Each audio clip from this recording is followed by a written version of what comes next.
Hi friends, இன்னைக்கு நம்ம கையில் என்ன ஃபிஷ் இருக்குன்னு பார்த்தீங்கன்னா கொரவை மீன். வேற லெவல் இது. இந்த மீன் வந்து நான் சாப்பிடணும் அப்படின்னு சொல்லிட்டு ஏற்கனவே சாப்பிட்ருக்கேன்.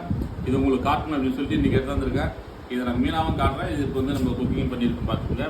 இதில் என்னென்னா இப்போ இந்த மீனில் ஃப்ரை பண்ணுறதுக்கு என்ன ஆட் பண்ணிக்கிறதுனா சின்ன வெங்காயம், பெப்பரு, லெமனு, தயிர் அப்படியே எல்லாம் போட்டு காஞ்ச மிளகாத்தூள், மசாலா எல்லாம் போட்டு நல்லா சூப்பராக கம்ம வாசனையாக இருக்குது. இந்த மீன் ஒரே மீன், முழு மீன், தலையெல்லாம் தூக்கி தூரம் போட்டோன்னா மீன் மட்டும்தான் எது வந்து மசாலா போட்டு இப்போ வச்சுருக்கேன். வாங்க சாப்பிட்லாம், எப்படி இதுன்னு பார்த்து சொல்கிறேன்.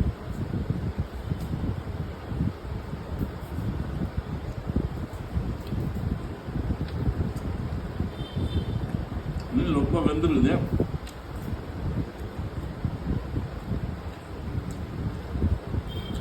செம்ம டேஸ்ட்டு உண்மையிலுமே. கொரவை மீன் இது.